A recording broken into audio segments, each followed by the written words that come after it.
प्यारे विद्यार्थियों नमस्कार। स्वागत है आप सभी का आपके अपने YouTube चैनल आरपी स्टडी में। तो जो भी विद्यार्थी राजस्थान चतुर्थ श्रेणी कर्मचारी की तैयारी कर रहे हैं, राजस्थान चतुर्थ श्रेणी कर्मचारी की तैयारी करने वाले सभी विद्यार्थियों के लिए ये क्लास बड़ी इंपॉर्टेंट है। क्लास को आपको ध्यान से कंप्लीट पूरा देखना है और लास्ट में कमेंट करना है कि इस क्लास को देखने के बाद में कितने क्वेश्चन आपके सही होते हैं, कैसी आपकी तैयारी है। आप सबको पता है दोस्तों, आपका एग्जाम बहुत नजदीक आ चुका है। अगर आपकी तैयारी तो नहीं हो पाई है या फिर आपका राजस्थान जी की कमजोर है, तो इस क्लास को आप ध्यान से पूरा देख लेना, आपके काफी हद तक हेल्प हो जाएगी और काफी अच्छे नंबर आपके आ जाएंगे। तो चलिए विद्यार्थियों, क्लास का शुभारंभ करते हैं। मैं आप सबसे कहना चाहता हूं दोस्तों कि हमारी जो क्लास आती है राजस्थान जीके वगैरह की, आप देख सकते हो प्रश्नों का लेवल आता है ना, हूबहू ऐसा ही प्रश्न दोस्तों आपके एग्जाम आएगा। मेरे पास बहुत सारे कॉल आते रहते हैं कि सर आपकी जो क्लास आती है, देखो खुद की बढ़ाई तो नहीं करनी चाहिए बट जो रियलिटी मैं बताना चाहता हूँ आप सभी से, मेरे पास बहुत सारे कॉल आते हैं कि सर आपका जो कंटेंट है ना वो चतुर्थ श्रेणी के लेवल का है। क्योंकि आपको पता है कहीं से आप पढ़ रहे हो, चाहे कहीं से भी पढ़ रहे हो, डीपली पढ़ रहे हो, ज़्यादा हिस्ट्री पढ़ रहे हो, तो आप सबको पता है पेपर कहाँ से बनता है, सिलेबस के अकॉर्डिंग पुराने पेपर देखे जाते हैं, प्रश्न पत्र का लेवल देखा जाता है। तो मैं आप सबसे कहना चाहता हूँ कि ऐसे प्रश्न आपको पढ़ने, अगर आपको ये सवाल सरल लग रहे हैं ना, आप कह रहे हो सर ये तो सवाल ईजी है, ये ऐसे सवाल नहीं आते, तो मैं आप सबसे रिक्वेस्ट करना चाहता हूँ एग्जाम होने के बाद देख लेना, ऐसे ही प्रश्न आपको मिलेंगे। आप कहोगे वास्तव में है ना, आप कहाँ थे प्रभु। तो वही चीज़ मैं आपसे कहना चाहता हूँ कि भाई लेवल के हिसाब से तैयारी करो, ठीक है। हर चीज़ का लेवल होता है, आरएस का लेवल अलग है, सीईटी का लेवल अलग होता है, और साथ में दोस्तों ये जो आपकी पशु परीक्षण का लेवल है और फोर्थ ग्रेड का लेवल है वो थोड़ा थोड़ा बरोबर रहने वाला है, ठीक है। तो चलिए क्लास का शुभारंभ करते हैं। क्लास का पहला प्रश्न देखते हैं क्या पूछा आपसे। आप सभी क्लास को ध्यान से पूरा देखना और लास्ट में कमेंट करना पूरी क्लास में से कितने क्वेश्चन आपके सही होते हैं। मैं आप सबसे कहना चाहता हूं इस क्लास में मैं आपको राजस्थान जीके के 50 प्रश्न करवाने वाला हूं। 50 में से कम आपके यहाँ पर क्या पर दोस्तों 40+ प्रश्न सही होने चाहिए, ठीक है। ये मेरी उम्मीद रहेगी आपसे, उम्मीद टूटनी नहीं चाहिए दोस्तों। तो चलिए क्लास का शुभारंभ करते हैं। क्लास का पहला ही सवाल आपसे पूछा है, राजस्थान के अफीम उत्पादक जिले हैं, मतलब राजस्थान में अफीम डोडा वगैरह है दोस्तों, ये सरवाड़ी कहाँ पर उगते हैं? चित्तौड़, बारा, झालावाड़ या सभी? तो देखो अफीम है चित्तौड़गढ़ में बिल्कुल उगती है, बारा में भी, झालावाड़ में भी, तीनों शहरों में ना। राजस्थान में दोस्तों अफीम सरवाड़ी का अगर आपसे पूछे तो सरवाड़ी अफीम की खेती होती है चित्तौड़गढ़ में, बट अगर आपसे पूछे कहाँ कहाँ वो रुकती है तो झालावाड़, बारा और चित्तौड़गढ़। ऑप्शन क्या रहेगा यहाँ पर? डी ऑप्शन आप सबका सही रहेगा। दूसरा प्रश्न आपके सामने पूछा है, काजरी स्थित है, काजरी और आफरी। आप कहोगे काजरी है क्या गुरुजी, ये तो बताओ। काजरी दोस्तों है ये एक शुष्क अनुसंधान संस्थान है जो कि कहाँ पर है? जयपुर, जालोर, जोधपुर या जैसलमेर। तो काजरी का मुख्यालय दोस्तों है वो जोधपुर में है। वहीं अगर आपसे पूछे आफरी, तो आफरी भी दोस्तों जोधपुर में ही है, ठीक है। यहाँ पर जो भी विद्यार्थी सी को सही कर रहा है, सी ऑप्शन आप सबका सही है। अगला पूछा है, अन्न का कटोरा कहलाता है। कमेंट करेंगे राजस्थान का कौन सा जिला अन्न का कटोरा, राजस्थान का अन्नागार कहलाता है? अलवर, भरतपुर, सवाई माधोपुर, गंगानगर या कोटा?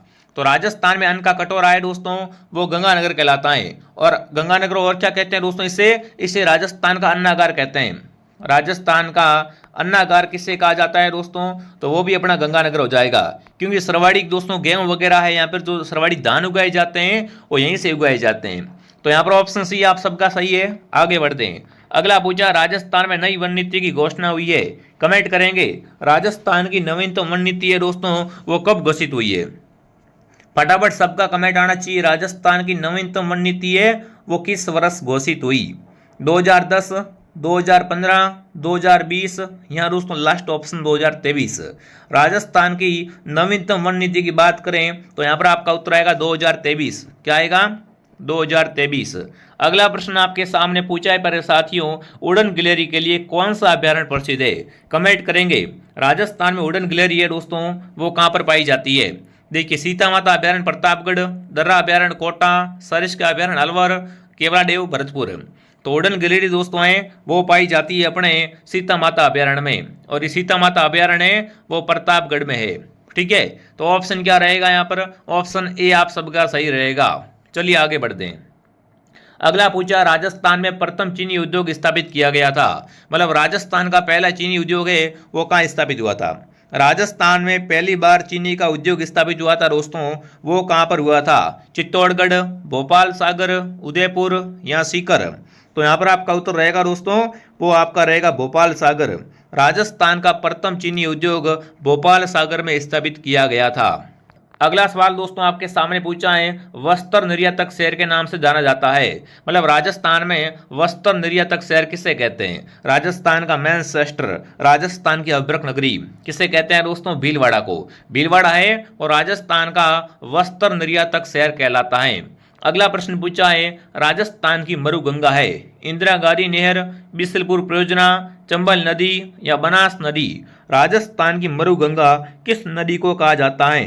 तो यहाँ पर आप सबका उत्तर आ चुका है दोस्तों कि राजस्थान की मरुगंगा है वो कहते हैं इंदिरा गांधी नहर को। किसे कहते हैं? इंदिरा गांधी नहर को कहा जाता है।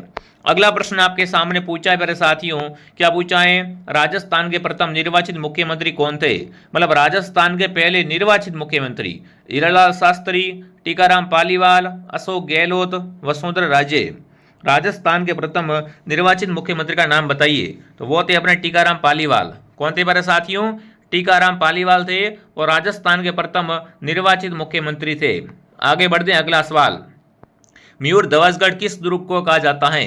मतलब राजस्थान का ऐसा कौन सा किला जिसे मयूर ध्वजगढ़ कहते हैं? लोहागढ़ किला भरतपुर में है, मेहरानगढ़ जोधपुर में है, चित्तौड़ या भटनेर हनुमानगढ़ का? तो मयूर ध्वजगढ़ दोस्तों है वो मेहरानगढ़ दुर्ग कहलाता है, क्योंकि ये मेहरानगढ़ दुर्ग जोधपुर का है और इसकी आकृति ये दोस्तों है वो मोर के समान है, इसलिए इसे क्या बोलते हैं? मयूर ध्वजगढ़ कहा जाता है। बी ऑप्शन आप सबका सही रहेगा। अगला सवाल पूछे दोस्तों आपसे, ढोला मारू की चित्रकला की शैली निर्मित है? मतलब ढोला मारू का संबंध दोस्तों है वो किस शैली से है? बीकानेरी, मेवाड़ी, किशनगढ़ या दोस्तों जोधपुर? आप सबको पता है दोस्तों ढोला मारू का जो संबंध है वो जोधपुर से है। तो जो भी जोधपुर कमेंट कर रहा है, जोधपुर ऑप्शन आपका राइट है। अगर आपको ये क्लास दोस्तों पसंद आ रही है तो क्लास को लाइक एंड सब्सक्राइब जरूर करें मेरे साथियों। अगला पूछा है, बेणेश्वर का मेला आयोजन होता है। मतलब बेणेश्वर मेला है, इसे क्या बोलते हैं? इस मेले को आदिवासियों का कुंभ कहा जाता है और ये मेला बढ़ता है दोस्तों नवाटापुरा गांव डूंगरपुर में। ठीक है, ये आपको ध्यान रखना है। ऑप्शन क्या आएगा उत्तर? डूंगरपुर ऑप्शन आप सबका राइट रहेगा। कब बढ़ता है दोस्तों ये मेला? माघ पूर्णिमा को ये मेला बढ़ता है। कहाँ बढ़ता है दोस्तों? सोम, माई और जाखम के संगम पे नवाटापुरा गांव डूंगरपुर में। चलिए आगे बढ़ते हैं। अगला सवाल दोस्तों आपके सामने क्या पूछा है? अगला देखिए, आगे बढ़ने से पहले दोस्तों जो भी विद्यार्थी राजस्थान चतुर्थ श्रेणी की तैयारी कर रहे हैं, देखो बहुत कम समय बचा हुआ है। अगर इस कम समय में आप रिवीजन करना चाहते हो या फिर कोई भी आपका एक विषय कमजोर है तो इस आरपी स्टडी से कोर्स परचेस करके उस विषय को पूरा कर सकते हो। फिर कुछ नहीं होने वाला है। जो भी सब्जेक्ट कमजोर है आरपी स्टडी ऐप को डाउनलोड करो और यहाँ से इस कोर्स को दोस्तों क्या करो, बढ़िया तैयार कर लो। अगर पेमेंट किसी और से करना है तो हेल्पलाइन नंबर से कॉन्टेक्ट करें, बहुत ही अच्छा कंटेंट मिलने वाला है। आगे बढ़ते हैं दोस्तों। अगला पूछा है, फतेहपुर सीकरी में अकबर से भेंट करने वाले संत कौन थे? कमेंट करेंगे दोस्तों। अकबर क्या करता है दोस्तों? एक संत को बिल्कुल कहाँ बुलाता है? फतेहपुर सीकरी बुलाता है। तो वो संत कौन थे? कबीर, गुरु नानक, दादू दयाल, निम्बार्क। तो फतेहपुर सीकरी में दोस्तों अकबर से भेंट करने वाले थे दादू दयाल। ये अकबर से भेंट करते हैं फतेहपुर सीकरी में। अगला सवाल आपके सामने, बिश्नोई संप्रदाय के प्रवर्तक कौन थे? बिश्नोई संप्रदाय दोस्तों जो आज भी वृक्षों की कटाई है ना, जीव जंतुओं की रक्षा के लिए जाना जाता है। बिल्कुल वृक्षों की कटाई को उसमें रोकते हैं, है ना, जीव जंतु हिरण वगैरह इनको बचाने में इनका बहुत बड़ा योगदान है। तो आप सबको पता है दोस्तों बिश्नोई जाति है, बिश्नोई संप्रदाय, इसके प्रवर्तक हैं वो है संत जाम्बोजी। इन्होंने दोस्तों इनको कितने नियम दिए थे? 29 नियम दिए थे। ठीक है, अगर आपसे पूछे जाम्बोजी का जन्म कहाँ हुआ था तो जाम्बोजी का जन्म दोस्तों पीपासर नागौर में हुआ था। तो यहाँ पर भी ऑप्शन आपका सही है। अगला पूछा है, लोक देवता तेजाजी का जन्म स्थान है। तेजाजी की बात करें दोस्तों तो ये राजस्थान के सबसे लोकप्रिय देवता हैं। इनके गाने, इनके मंदिर बहुत ट्रेंडिंग में चलते हैं दोस्तों। तो तेजाजी का जन्म हुआ था वो कहाँ पर हुआ था दोस्तों? करनाल में। जो भी करनाल कमेंट कर रहा है, करनाल नागौर में दोस्तों तेजाजी महाराज का जन्म हुआ था। चलिए आगे बढ़ते हैं। अगला सवाल, अगला पूछा, भारत सरकार की ओर से घोषित राज्य की एकमात्र आदिम जनजाति कौन सी है? कमेंट करेंगे दोस्तों। भारत सरकार की ओर से घोषित राजस्थान की एकमात्र आदिम जनजाति है भील, सहरिया, कथोड़ी या डामोर। तो सहरिया दोस्तों है ना, ये राजस्थान में क्या है? एकमात्र दोस्तों आदिम जनजाति है। और सहरिया राजस्थान में कहाँ रहते हैं? राजस्थान में सहरिया सरवाड़ी निवास करते हैं 12 जिले में। ठीक है, आगे बढ़ते हैं। अगला प्रश्न आपके सामने पूछा है मेरे साथियों, तिमणिया आभूषण पहना जाता है। तिमणिया जो आभूषण होता है ना वो कहाँ पहनते हैं? गले में, सिर में, पैर में या कमर में? आप सबको पता है तिमणिया, हार वगैरह है ना, ये सब दोस्तों आभूषण होते हैं, कंठी वगैरह, ये सब महिलाओं के गले में पहने जाते हैं। तो ऑप्शन ए आप सबका सही है। अगला पूछा आपके सामने, कांच पर हरे रंग की मीनाकारी कहलाती है। कमेंट करेंगे, कांच पर हरे रंग की मीनाकारी क्या कहलाती है? थेवा कला, उस्ता कला, आकोला या ये सभी? बहुत अच्छा प्रश्न आपसे पूछा है दोस्तों। कांच पर हरे रंग की मीनाकारी होती है, उसे थेवा कला कहते हैं। क्या कहते हैं दोस्तों? इसे थेवा कला कहते हैं। और थेवा कला है और राजस्थान के प्रतापगढ़ की प्रसिद्ध है। कहाँ की दोस्तों? प्रतापगढ़ की प्रसिद्ध है। अगर आपसे पूछे उस्ता कला के बारे में, तो उस्ता कला बीकानेर की है। कहाँ की है? बीकानेर की। उस्ता कला क्या होती है दोस्तों? ऊंट की खाल पे चित्र बनाते हैं ना, उसे उस्ता कला कहते हैं। तो यहां पर आप सबका उत्तर रहेगा ऑप्शन ए। अगला सवाल, अगला पूछा, विश्व का सबसे बड़ा चांदी का पात्र कहाँ रखा हुआ है? विश्व का सबसे बड़ा चांदी का पात्र दोस्तों रखा हुआ है, वो कहाँ पे रखा हुआ है? तो ये अपने रखा हुआ है सिटी पैलेस में। जो भी सिटी पैलेस कमेंट कर रहा है, सिटी पैलेस आप सबका उत्तर राइट है। अगला पूछा, वंश भास्कर के रचयिता है। बात करेंगे दोस्तों रचना वंश भास्कर, जो कि बहुत प्रसिद्ध है दोस्तों। राजस्थान में बच्चे बच्ची को पता होना चाहिए दोस्तों। जो रचना दोस्तों है ना अधिक बार आती है, वो किसकी आती है दोस्तों? सूर्यमल मिशन की रचना है ना, वो एग्जाम्स में बहुत अधिक आती है। तो कमेंट करेंगे, वंश भास्कर रचना किसकी है? ये रचना दोस्तों है सूर्यमल मिशन की। किसकी है दोस्तों? सूर्यमल मिशन की रचना है। ऑप्शन ए आप सबका सही है। अगला सवाल आपके सामने पूछा है मेरे साथियों, स्वतंत्रता से पूर्व राजस्थान में कितनी रियासतें थी दोस्तों? जब अपना राजस्थान आजाद नहीं हुआ था, उससे पहले राजस्थान में कितनी रियासतें थी? तो आप सबको पता है दोस्तों, पहले अपने राजस्थान में 19 रियासतें और 3 ठिकाने थे। तो आपका उत्तर रहेगा 19। ठीक है ना? स्वतंत्रता से पूर्व राजस्थान में 19 रियासतें थी। अगला प्रश्न आपके सामने, बाण माता का संबंध किस राजघराने से है? मेवाड़, मारवाड़, जयपुर, अलवर। बाण माता दोस्तों है ये मेवाड़ की क्या है दोस्तों? आराध्य देवी है। तो जो भी ऑप्शन ए कमेंट कर रहा है, ऑप्शन ए आप सबका सही है। अगला पूछा है दोस्तों, रणकपुर के जैन मंदिर किस जिले में है? ये रणकपुर का जैन मंदिर दोस्तों बहुत फेमस है। क्यों फेमस है? इसकी खासियत क्या है? ध्यान से सुना दोस्तों, ये रणकपुर का मंदिर है ना, इसमें 1444 खंबे है। आपने कभी सुना है क्या ऐसा मंदिर जिसमें 1444 खंबे लगे हुए हो? इस मंदिर को क्या बोलते हैं दोस्तों? इस मंदिर को स्तंभों का मंदिर कहा जाता है। ये बात आपको ध्यान रखनी है। और ये मंदिर दोस्तों पाली जिले में है। कहां पर है? रणकपुर का जैन मंदिर दोस्तों पाली में है, जिसमें कितने खंबे हैं? 1444 खंबे हैं। भूलना मत, इंपॉर्टेंट क्वेश्चन है। चलिए आगे बढ़ते हैं। अगला सवाल, राजस्थान साहित्य अकादमी कहां पर है? भरतपुर, कोटा, झुंझुनू, उदयपुर। राजस्थान साहित्य अकादमी दोस्तों है वो अपने उदयपुर में है। कहां पर है साथियों? उदयपुर में। अगला प्रश्न आपके सामने पूछा है पर विद्यार्थियों, परवन, निवाज, आऊ, उजाड़ आदि किसकी सहायक नदियां हैं? पार्वती की, काली सिंध की, बेड़च की या कोठारी की? देखो परवन, आऊ और ये सब आपको पता है, ये सब क्या है दोस्तों? काली सिंध की सहायक नदियां हैं। किसकी सहायक नदियां दोस्तों? काली सिंध नदी की सहायक नदियां ये सब। चलिए आगे बढ़ते हैं। अगर आपको ये क्लास पसंद दोस्तों आ रही है ना, तो क्लास को लाइक जरूर करें। आपका एक लाइक हमें दोस्तों बहुत मोटिवेट करता है। क्लास को लाइक एंड सब्सक्राइब कर लो, ताकि आपको ऐसी ऐसी क्लास है वो और भी आपको मिलती रहे। अगला प्रश्न पूछा, उदयपुर की वह झील जिसकी आधारशिला ड्यूक ऑफ कर्नाटक द्वारा रखी गई थी। मतलब उदयपुर की ऐसी कौन सी झील दोस्तों जिसकी आधारशिला है ड्यूक ऑफ कर्नाटक ने रखी थी? आना सागर, पिचोला, फतेह सागर, जयसमंद। तो बिल्कुल आपका उत्तर रहेगा फतेह सागर झील। फतेह सागर बहुत प्रसिद्ध झील दोस्तों जो कि उदयपुर में है, और इसकी आधारशिला है वो ड्यूक ऑफ कर्नाटक द्वारा रखी गई थी। अगला सवाल देखते हैं क्या पूछा है। मारवाड़ का अमृत सरोवर कौन सा बांध कहलाता है? कमेंट करेंगे, मारवाड़ का अमृत सरोवर किस बांध को कहते हैं? तो मारवाड़ का अमृत सरोवर है वो जवाई बांध कहलाता है, और जवाई बांध राजस्थान के पाली जिले में है। ये बात भी आपको साथ में ध्यान रखनी है। ठीक है, आगे बढ़े। अगला सवाल, राज्य में किस नस्ल की भेड़ को सर्वाधिक संख्या में पाई जाती है? मतलब राजस्थान में कौन सी भेड़ें हैं वो सर्वाधिक संख्या में पाई जाती है? तो आप सबको पता है राजस्थान में मारवाड़ी भेड़ है ना, राजस्थान में मारवाड़ी नस्ल की भेड़ें सर्वाधिक पाई जाती है। ठीक है, अगला प्रश्न दोस्तों देखिए। आगे बढ़ने से पहले जो भी विद्यार्थी हाईकोर्ट पीओन की तैयारी कर रहे हैं, आप सबको पता है दोस्तों, जैसे ही चतुर्थ श्रेणी का एग्जाम खत्म होगा उसके बाद हम क्या करवाएंगे? आपको हाईकोर्ट पीओन और सीईटी की तैयारी करवाएंगे।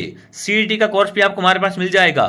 और जो विद्यार्थी हाईकोर्ट पीओन की तैयारी कर रहे हैं, हाईकोर्ट पीओन का गीता बैच संपूर्ण सिलेबस आपको मिलेगा दोस्तों, जिसमें हिंदी, व्याकरण, अंग्रेजी, राजस्थान की बोलियां, साहित्य वगैरह सब कुछ। इससे बाहर कुछ नहीं आएगा। तो इसके लिए आपको क्या करना पड़ेगा दोस्तों? प्ले स्टोर से आरपी स्टडी आपको डाउनलोड करना पड़ेगा। इसमें मात्र 299 के अंदर संपूर्ण आपको तैयारी करवाई जाएगी। वीडियो, लेक्चर, पीडीएफ सब कुछ आपको मिल जाएगा। तो डाउनलोड कर लो और आज ही दोस्तों तैयारी स्टार्ट कर लो। जिसके पास फोन पे नहीं है, किसी और से पेमेंट करवाना चाहते हो, इस हेल्पलाइन से कांटेक्ट कर लेना। बहुत शानदार कोर्स है, पूरा दोस्तों पेपर बनेगा, वो पेपर यहीं से बनेगा क्योंकि हमने पूरा सिलेबस अच्छे से कवर करवा दिया है। अगला प्रश्न पूछा है, एशिया का सबसे बड़ा कृषि फार्म सूरतगढ़ में है, तो सूरतगढ़ कहाँ पर है? बिल्कुल बात करेंगे दोस्तों एशिया के सबसे बड़े कृषि फार्म की, जो कि सूरतगढ़ में है, और सूरतगढ़ राजस्थान के दोस्तों कहाँ पर है? राजस्थान के गंगानगर शहर में है। कहाँ पर है? गंगानगर में दोस्तों। अगला सवाल पूछा, वह खनिज राजस्थान में सर्वाधिक मिलता है या हरसोट कहलाता है? मतलब राजस्थान का ऐसा कौन सा खनिज दोस्तों जो राजस्थान में इसको सर्वाधिक मिलता है और हरसोट कहलाता है? तो वो अपना होता है जिप्सम। कौन सा? जिप्सम ऑप्शन आपका राइट है। अगला प्रश्न पूछा है, 3 जून 1961 को संस्थापित वह संस्था जो राज्य में लघु औद्योगिक और हस्तशिल्प इकाइयों को वित्तीय सहायता प्रदान करती है। आप सबको बताएं दोस्तों, राजस्थान में एक ऐसी दोस्तों इकाई है, यहाँ संस्था है जो क्या करती है? उद्योगों को सहायता प्रदान करती है, और उसे क्या कहा जाता है दोस्तों, वो आपको बताना है। बहुत अच्छा प्रश्न है, तो उसे कहते हैं राजसिको, या रिको भी आप कह सकते हैं, तो यहाँ पर ऑप्शन आपका राइट हो जाएगा। अगला प्रश्न पूछा, राजस्थान की किस पड़ोसी राज्य के साथ में सर्वाधिक सीमा मिलती है? आप सबको पता है राजस्थान की सीमा है दोस्तों 5 राज्यों से लगती है। राजस्थान की सबसे अधिक सीमा लगती है पंजाब के साथ, सबसे अधिक सीमा लगती है एमपी के साथ में। कितने लगती है दोस्तों? 1600 किलोमीटर लगती है, जो कि सर्वाधिक है। और राजस्थान की सबसे कम सीमा पंजाब के साथ में 89 किलोमीटर। ठीक है, तो यहां पर आप सबका उत्तर रहेगा राजस्थान की सर्वाधिक सीमाएं वो मध्य प्रदेश के साथ लगती है। अगला सवाल दोस्तों आपके सामने क्या पूछा है, देखिए, राजस्थान का वह शहर जिसे पूर्व का वेनिस कहा जाता है। राजस्थान में पूर्व का वेनिस है, वो उदयपुर को कहते हैं। उदयपुर को राजस्थान का सफेद शहर और राजस्थान में झीलों की नगरी भी कहा जाता है। अगला सवाल दोस्तों आपके सामने, राजस्थान की सबसे ऊंची चोटी किस जिले में है? राजस्थान की सबसे ऊंची चोटी का नाम है गुरु शिखर दोस्तों। गुरु शिखर है, वो गुरु शिखर दोस्तों है, वो माउंट आबू सिरोही में है। तो आपको ध्यान रखना है कि भाई राजस्थान की सबसे ऊंची चोटी गुरु शिखर, जिसकी ऊंचाई 1722 मीटर है। ठीक है, यह भी आपको याद रखना है। अगला पूछा, राजस्थान में सर्वाधिक सिंचाई किससे होती है? राजस्थान में सर्वाधिक सिंचाई दोस्तों की जाती है ना, वो किससे होती है ये आपको बताना है। नलकूपों से, तालाबों से, खड़ीनों से, या इन सभी से। तो राजस्थान में सर्वाधिक सिंचाई दोस्तों होती है वो अपने, बिल्कुल आप सबका उत्तर आ चुका है यहाँ पर। क्या आ चुका उत्तर आप सबका दोस्तों कि कुएं या नलकूपों से सर्वाधिक सिंचाई होती है। ऑप्शन ए आपका राइट है। अगला सवाल आपसे पूछा है, राज्यपाल द्वारा जारी अध्यादेश को राज्य विधानमंडल का 70 प्रारंभ होने से कितने समय तक विधानमंडल में रखा जाने वाले, अन्यथा वह निष्प्रभावी हो जाएगा? तो ये भी बहुत अच्छा प्रश्न आपसे पूछा है दोस्तों। जो भी राज्यपाल द्वारा जारी अध्यादेश होता है दोस्तों, उसको है ना विधानमंडल में रखना पड़ता है। कितना रखना पड़ता है दोस्तों, वो आपको बताना है। तो 6 सप्ताह तक दोस्तों उसको विधानमंडल में रखना पड़ता है, नहीं तो वो निष्प्रभावी हो जाता है। ठीक है, अगला प्रश्न आपके सामने पूछा साथियों, आयड़ नदी का अन्य नाम है। आयड़ नदी दोस्तों है ना, वो किसका अन्य नाम है? आयड़ है, इसे और क्या कहते हैं दोस्तों बताओ? आयड़ नदी है, इसे और क्या कहा जाता है? तो बेणस भी कहते हैं, इसे क्या कहते हैं? बेणस नदी भी कहा जाता है। अगला पूछा, बेणस और दाम 3 नदियों के संबंधित हैं, तो इनमें से कौन सी नदी शामिल नहीं है? मैंने अभी आपको बताया था, बेणस और दाम सोम, माई, जाखम के संगम में बढ़ता है, तो बनास एक्स्ट्रा है। यहाँ पर बनास है वो क्या है? एक्स्ट्रा दोस्तों दी हुई है। भूरी मिट्टी का प्रचार क्षेत्र किस नदी बेसिन में है? लिख के ले लो, मिट्टियों से प्रश्न अधिक बनेंगे। मिट्टियां, भौतिक प्रदेश वगैरह अच्छे से पढ़ के जाना, फटाफट कमेंट करेंगे। भूरी मिट्टी जो सर्वाधिक पाई जाती है वो किस बेसिन में पाई जाती है दोस्तों? बनास बेसिन में पाई जाती है। और बनास नदी को वन की आशा भी कहा जाता है, वृणाशा कहा जाता है। अगला सवाल आपसे पूछा, राजस्थान का गौरव किस वृक्ष को कहा जाता है? राजस्थान की आन बान शान दोस्तों कौन सा वृक्ष कहलाता है ना? तो राजस्थान की आन बान शान, राजस्थान का गौरव है, वो खेजड़ी को कहा जाता है। जो भी खेजड़ी कमेंट कर रहा है, खेजड़ी ऑप्शन आप सबका सही है। चलो आगे बढ़ते, अगला बता दो। अगला प्रश्न आपसे पूछा, राजस्थान के किस जिले में राष्ट्रीय पक्षी अभयारण्य है? राष्ट्रीय पक्षी अभयारण्य दोस्तों जिसे पक्षियों का स्वरूप कहा जाता है, तो वो अपना केवलादेव अभयारण्य है ना। केवलादेव अभयारण्य वो भरतपुर में दोस्तों है, इसे क्या कहते हैं? पक्षी अभयारण्य। इसे दोस्तों राजस्थान में ही नहीं पूरी दुनिया में पक्षियों का स्वरूप कहा जाता है। ठीक है, अगला पूछा है, संगमरमर की मूर्तियों के लिए प्रसिद्ध जिला है। संगमरमर की मूर्तियां अगर आपको चाहिए ना, तो कहाँ जाना पड़ेगा? संगमरमर की मूर्तियों के लिए प्रसिद्ध जिला जो आपका रहेगा वो कौन सा हो जाएगा? अलवर, सीकर, जयपुर, नागौर। संगमरमर की मूर्तियों के लिए प्रसिद्ध जिला दोस्तों है वो आपको बताना है। तो यहाँ पर आप सबका उत्तर दोस्तों आ चुका है। बढ़िया तरीके से साथ साथ में कमेंट करते हुए आपको आगे बढ़ना है। ठीक है, यहाँ पर जो आप सबका दोस्तों उत्तर रहेगा वो रहेगा जयपुर। चलिए आगे बढ़ते हैं।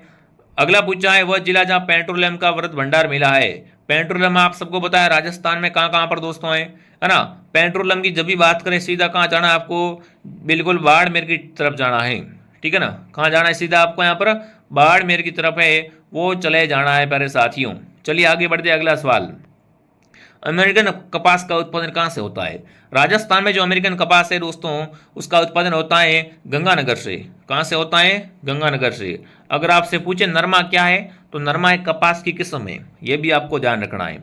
अगला प्रश्न आपसे पूछा पर साथियों, शुष्क वन अनुसंधान आफरी कहाँ पर है। देखो पहले आया था काजरी, शुरुआत में मैंने बताया था ना कि आफरी और काजरी दोनों ही जोधपुर में ही है। तो यहाँ पर आपको ध्यान रखना है जोधपुर में दोस्तों है।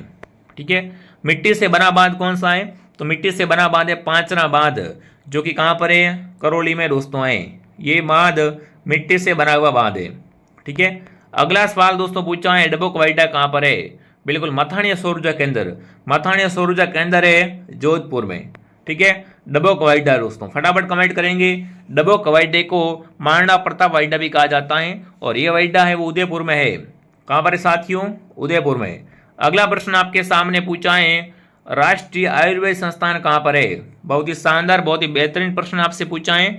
राष्ट्रीय आयुर्वेद संस्थान है वो कहाँ पर है, जोधपुर, जैसलमेर, जालोर या दोस्तों जयपुर। तो ये अपने हो जाएगा जयपुर में। जो भी जयपुर कमेंट कर रहा है जयपुर ऑप्शन आप सबका सही है। अगर आपको ये क्लास दोस्तों पसंद आई तो क्लास को लाइक करके जाना और एक प्यारा सा कमेंट भी कर देना ताकि हमें मोटिवेशन मिल सके कि हमारी क्लास को ज़्यादा ज़्यादा पसंद किया जा रहा है, ऐसी क्लासें और भी लाई जाए बच्चों के लिए। ठीक है, अगला पूछा है पंचायती राज संस्थाओं के चुनाव करवाने का दायित्व होता है। पंचायती राज संस्था होती है उसका चुनाव कौन करवाता है वो आपको बताना है। तो वो करवाता है राज्य निर्वाचन आयोग। जो भी विद्यार्थी ऑप्शन ए को सही कर रहे हैं बहुत बढ़िया प्यारे साथियों। तो ये अपने 50 प्रश्नों की प्यारी सी क्लास थी दोस्तों। आई होप आपको पसंद आई होगी। पसंद आए तो क्लास को लाइक एंड सब्सक्राइब करें। बाकी जो विद्यार्थी आपके भाई बहन अगर BSTC की तैयारी करना चाहते हैं तो BSTC का बैच भी आपको हमारे पास मिल जाएगा। चतुर्थ श्रेणी का कोर्स मात्र 449 में आपको मिल रहा है, तो आप ज्वाइन कर लो। हाई कोर्ट का कोर्स मात्र 299 में, और जो विद्यार्थी रीट पर एग्जाम की तैयारी करना चाहते हैं 799। बहुत बेहतरीन कोर्स है सारे के सारे। अच्छी फैकल्टी, अच्छा कंटेंट आपको मिलेगा। नंबर 1 कंटेंट के साथ आपको तैयारी करवाई जाएगी। तो RP स्टडी आपको डाउनलोड करें। अगर पेमेंट किसी और से करना है तो हेल्पलाइन नंबर से कॉन्टैक्ट करें। ठीक है मेरे साथियों, तो मैं आपको मिलता हूँ नेक्स्ट क्लास में। आई होप ये क्लास पसंद आई होगी। जय हिंद, जय भारत।